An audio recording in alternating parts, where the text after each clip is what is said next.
Bolehkah kita mendoakan yang jelek-jelek kepada orang yang menyakiti kita, Ustaz? Dan bolehkah kita bersyukur kepada Allah bila dikabulkan? Terima kasih sebelumnya. Apa yang mau didapat? Ya, kita share satu aja ya. Dalam Al-Quran itu ada ayat di Al-Quran surah ketiga Ali Imran ayat 128 sampai 129. Ini saya berikan gambaran kisahnya dulu.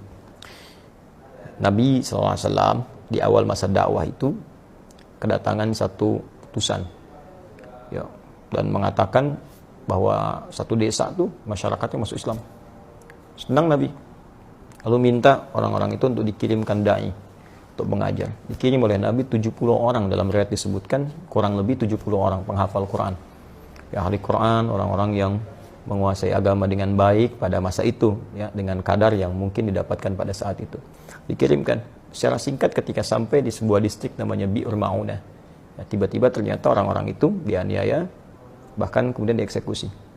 Nah, Nabi mendapat kabar dari malaikat sedang menunaikan sholat. Ada beberapa versi riwayatnya, ada yang menyebutkan sedang sholat subuh, ada yang menyebutkan riwayatnya sebelum ruku, ada yang setelah ruku saat i'tidal, ada yang menyebutkan juga di sholat yang lain ya.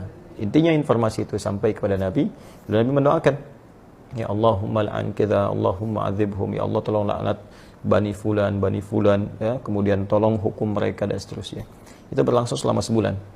Nah, doanya terasa keras ya, tolong hukum Bani Fulan, tolong hukum mereka, tolong laknat mereka. Apa yang terjadi? Kemudian Allah turunkan Al-Quran surah ketiga Ali Imran ayat 128. Ya, laisa laka minal amri syai'un aw yatuba 'alaihim aw yu'adzibahum fa innahum zalimun. Ya Muhammad sallallahu alaihi wasallam, engkau tidak punya hak ya untuk bisa memutuskan seperkara terkait dengan hukuman ataupun memberi petunjuk pada seseorang yang dimaksudkan langsung menanamkan hidayah kepadanya, kecuali itu atas izin Allah Subhanahu wa taala. Nah, namun yang paling indah, Allah ingin memberikan sebuah arahan seperti ini. Ya, ini sifat maksum Nabi. Jadi ini bagian dari sifat maksum Nabi yang kalau di situ ada sesuatu yang kurang tepat, Allah luruskan. Berhak Nabi meminta. Ya, berhak Nabi meminta.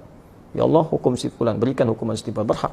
Tapi Allah berikan suatu arahan yang lain dengan hikmah tertentu. Ya, Allah ingin sampaikan bahwa kalau di awal masa dakwah sedang minta seperti ini, nanti umat itu tidak akan tersisa. Ya, seperti umat-umat yang sebelumnya. Ya, pernah berbuat zalim, kemudian nabinya meminta kepada Allah dihukum, hukum selesai. Tapi Allah ingin berikan sebuah pelajaran bahwa ke depan akan ada ujian lebih besar daripada ini.